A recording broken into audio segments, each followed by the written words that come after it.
I'm from Buenos Aires, from Argentina, and I went to Germany when I was 18 years old.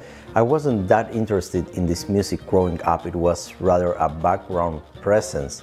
But when I was living abroad as a late teenager, I guess I got more interested in that background music from my youth.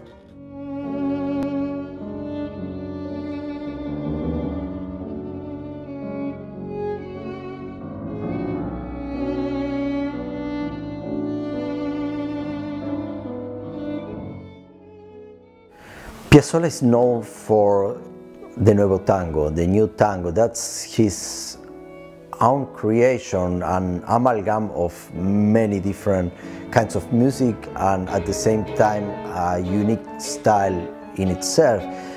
We know how much of a mess it was when it came up. The old traditional tango musicians didn't react so nicely to these changes to tango music that Piazzolla was doing. They would say that's not tango. And we hear a little bit of everything in there. Of course, it has the flavor of the old tango, but it has some qualities of jazz. It has the power of rock. It has some of the inventiveness and disjunct melodies of contemporary classical music from that time, which means Hinacera, Stravinsky, Bartok.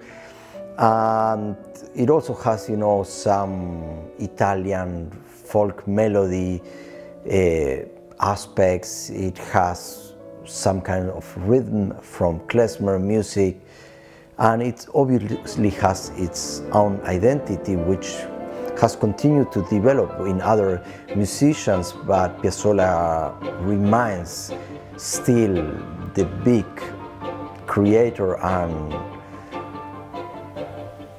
master of new tango.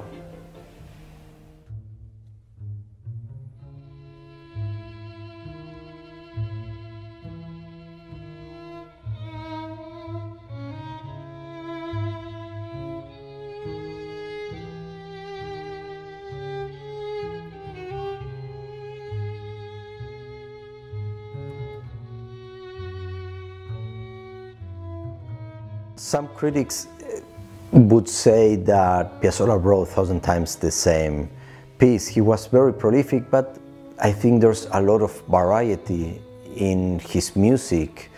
And for me, every new piece, even in a set of pieces, it reflects so different qualities, so different musical stories. I enjoy seeing one fantastic mind and exploring different moments of the life of the artist and getting into the world, into the head of this artist and exploring the different periods, the different, even in one period, the different styles. That's one of the beautiful things of doing one concert or one album about a composer.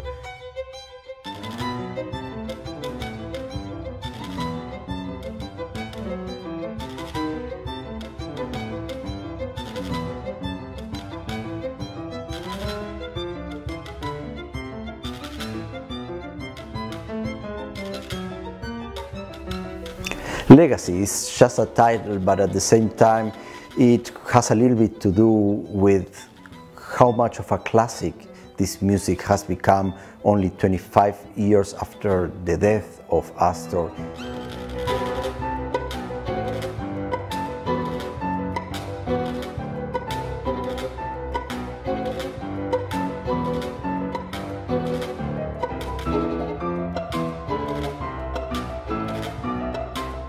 Another piece that I like a lot is Squalo. It was also dedicated to one of the violinists in Piazzolla's quintet. Suarez Paz was a wonderful violinist, and Piazzolla he always wanted to do these jokes and compose this quiet, difficult piece for the violin with changing meters, kind of wanting to throw him off. That's a very energetic piece. It opens the album and it's a lot of fun to play.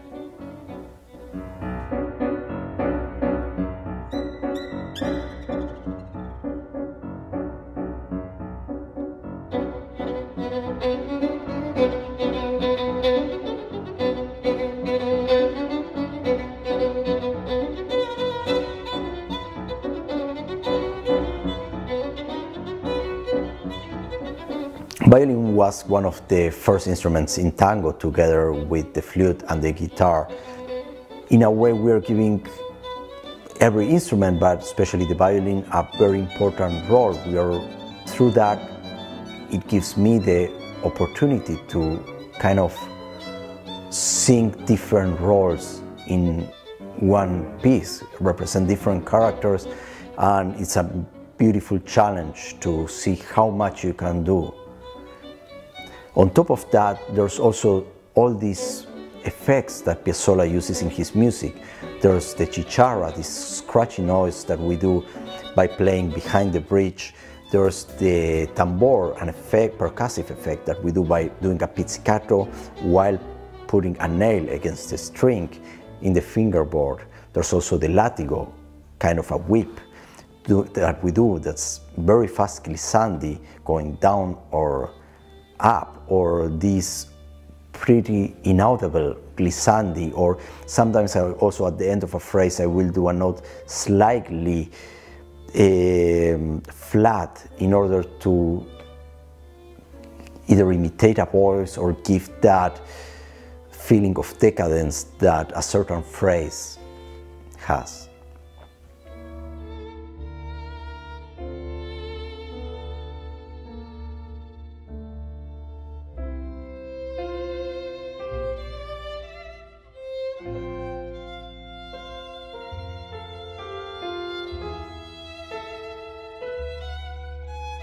My favorite piece in this album is Bardarito.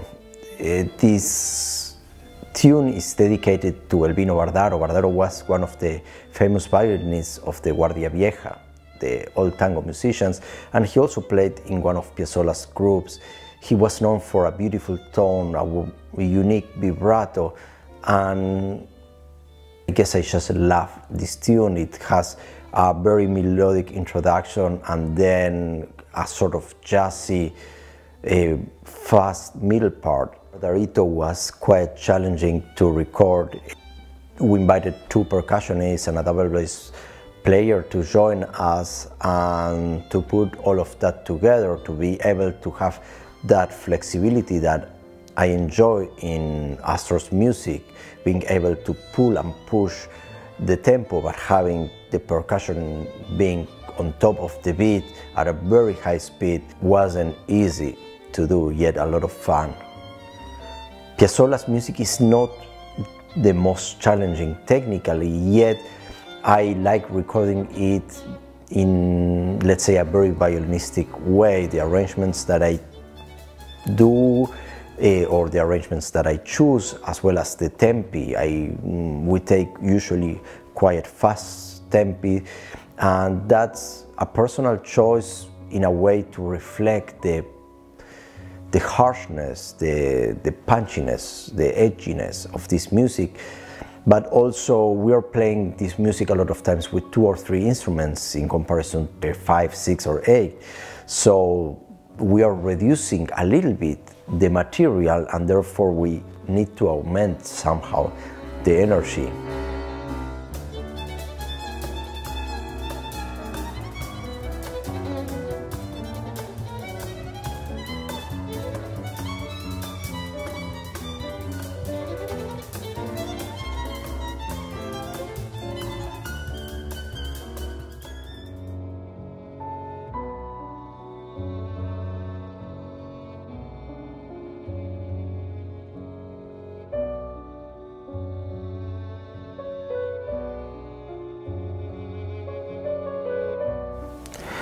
There's 2 pieces that are particularly touching to me. I think Milonga del Ángel has a melody that is just irresistible.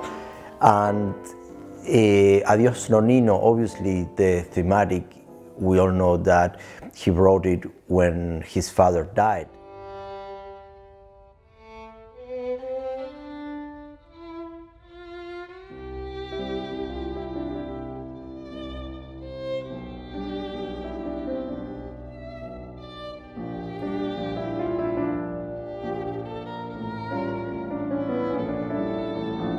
The Four Seasons of Buenos Aires might be one of Piazzolla's most famous compositions.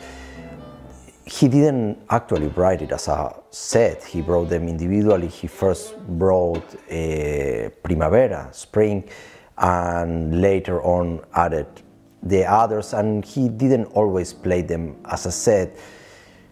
It's very nice. That's Buenos Aires is the city where I lived right now less than half of my life, yet is where I come from, is this crazy, huge, chaotic city. And I think as much as music can reflect situations, landscapes, or anything in words, Piazzolla's music is the music of Buenos Aires.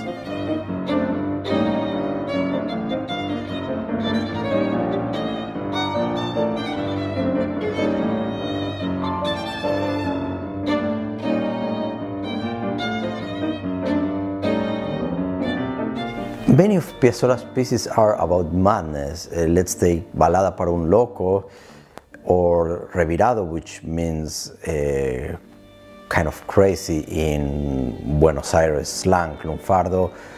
Even Fracanapa is about the absurd. All of those, and about decadence, all of those are somehow connected to something crazy. And one of the ways how it translates in the performance, I think, is that aspect that is already in the tangos de la Guardia Vieja, the old tangos with the flexibility of rhythm, but I think that it goes to an extreme in Piazzolla, the 3-3-2, the ya-ta-ta-ta-ta-ta-ta-ta-ta-ta, and all those rhythms, the percussive effects are to that violence that is inherent in tango from the compadrito, those men in the beginnings of tango that would have knife fights in Buenos Aires, and that music that originated in the bordels, but also of Piazzolla's growing up many years later in Manhattan that was filled from immigrants. There were fights, there was violence.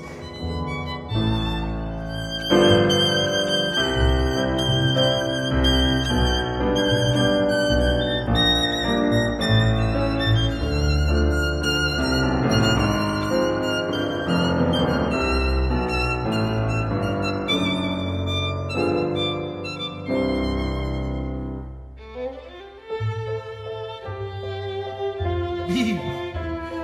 ¡Viva! ¡Viva los locos! Loca ella, loco yo, locos pero enamorados, locos, locos. Loca ella, loco yo.